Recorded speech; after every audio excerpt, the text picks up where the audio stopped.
The iPhone Air represents the first major shakeup to the iPhone family in years. The Air replaces the iPhone 16 Plus in Apple's lineup, but it really stands on its own as a completely new device. In fact, the iPhone Air really feels like a blueprint for the future as Apple nears the 20th anniversary of the original iPhone. Measuring 5.6mm, the iPhone Air is the thinnest phone in the world that's not a foldable, and yet it feels very sturdy thanks to its titanium frame. I have literally tried to bend and break this handset and it stayed intact. The Air doesn't skimp on performance either, packing an A19 Pro chip for playing demanding games and taking advantage of Apple intelligence. So what's the catch with this super slim Air? There's only a single camera, and while the battery life is pretty solid for something this size, you get less endurance versus the iPhone 17 Pro models. But it might still be the best phone for you, depending on what you are looking for.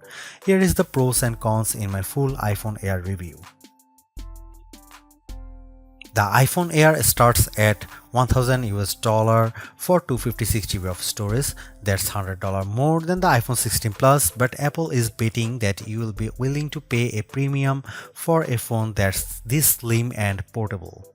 There is just one problem. The iPhone 17 Pro starts at $1,099, which is just $100 more for a phone with triple cameras, a bigger battery, and an A19 Pro chip with an extra GPU core and vapor chamber cooling for better sustained performance.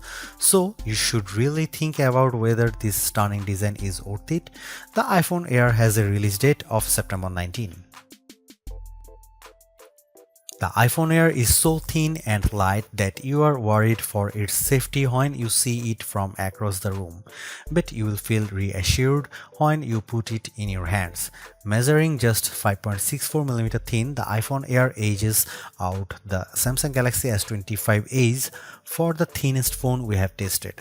The Air is so thin, in fact, that you might forget it's in your front pocket. Well, the whole device isn't this thin. The plateau or camera bump runs across the top of the device and jutes out. At least it doesn't wobble on a table when you press down.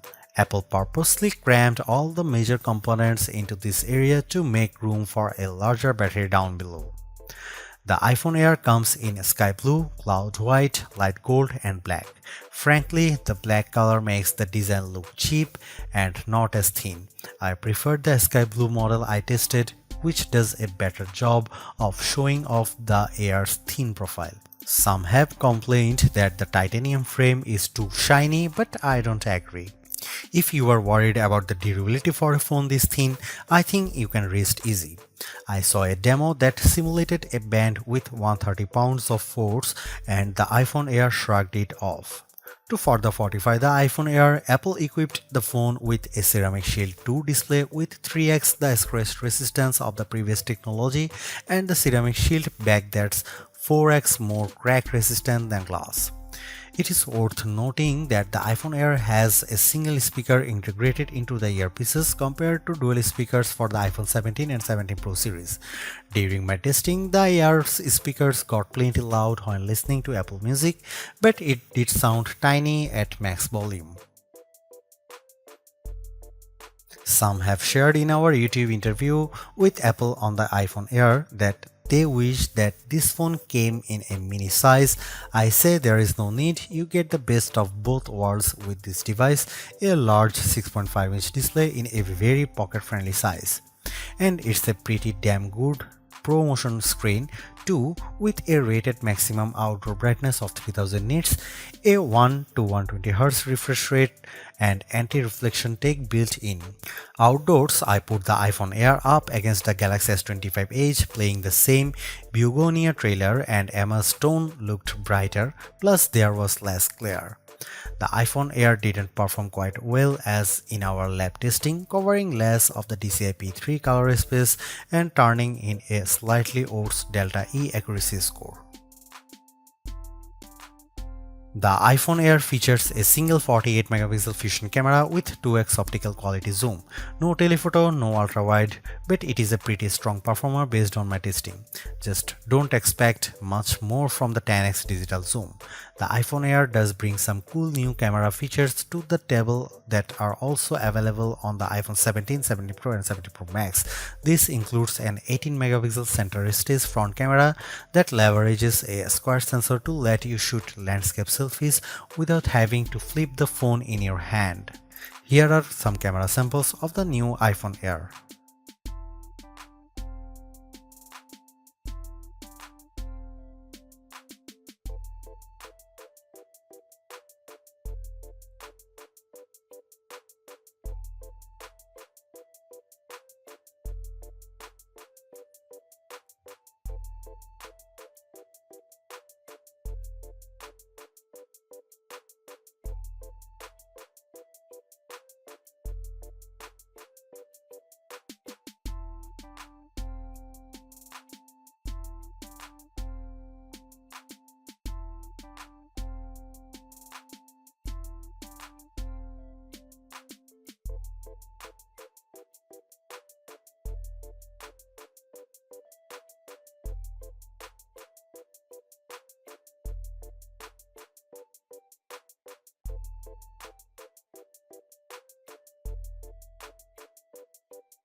Packing an A19 Pro chip, the iPhone Air promises Pro-like performance in a very skinny frame. And I say Pro-like because you are limited to 5 GPU cores compared to 6 for the iPhone 17 Pro and Pro Max. I enjoyed smooth performance when playing Destiny Rising, double jumping and using my grenade launcher on multiple enemies while enjoying crisp graphics. I only noticed a drop frame here and there versus the iPhone 17 Pro Max. Speaking of twice, the iPhone Air having one less GPU core does impact benchmark scores. It reached 29.5 FPS in the demanding 3D Mark Solar Bay Unlimited graphics test compared to 46.6 FPS for the iPhone 17 Pro Max.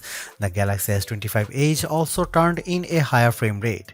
On Geekbench, which measures overall performance, the iPhone Air beats the Galaxy S25 Edge and it finished our video transcoding test 20 seconds faster. How about sustained performance? To test that, we used the 3D Mark Wildlife Extreme Stress Test, which simulates gaming for about 20 minutes. We ran it once and recorded the result, then did a second run right after that to really stress test these phones. The iPhone Air performed quite well, with stability score that beat the Galaxy S25 Edge by a fair margin in both rounds. More surprisingly, the iPhone Air turned in cooler temperatures than the Pro Max when we measured the back of the phones using the laser thermometer in 5 locations and averaged the result, though the S25 Edge was even cooler. Here's the big questions on everyone's mind. How good or bad is the iPhone Air's battery life? Apple claims all the battery life, but we decided to put that to the test in a couple of ways. First up was our battery test, which surfs the web over 5G at 150 nits of screen brightness. The iPhone Air turned in a decent 12 hours. That's nearly a half hour better than the Galaxy S25 Ultra, and the regular iPhone 17 lasted 45 minutes longer. However, the iPhone 17 Pro Max lasted over 5 hours longer than the iPhone Air, so if you really care about endurance, the choice is clear. I also compared the iPhone Air's battery life versus other phones when streaming the same YouTube video over Wi-Fi for 5 hours at 50% screen brightness. The iPhone Air was down to 81%, which is better than the Galaxy S25 Edge's 67%.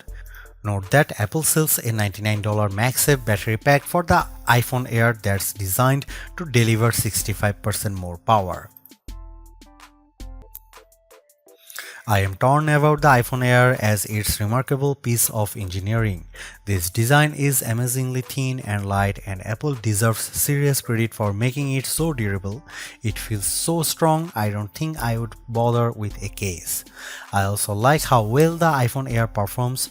No, it doesn't have the graphics might or sustained performance of the iPhone 17 Pro or Pro Max, but it's faster than the Galaxy S25 Edge and remains fairly cool under pressure, and it offers better sustained performance than Samsung's Slim phone. However, I don't like the shoppers have to give up both an ultra-wide lens and telephoto zoom with the iPhone Air. At least Samsung gives you an ultra-wide camera that enables macro photography, but the iPhone Air's main 48 megapixel camera is very good overall. Apple left some other features on the cutting room floor as well, as such as fast charging and cinematic mode for video, so in sometimes the Air feels more like an iPhone Lite. Overall, I think the iPhone Air is worth buying for those who want a super slim phone that's very easy to carry, that doesn't sacrifice too much on performance, but you will have to live with some trade-offs if you want something this compact.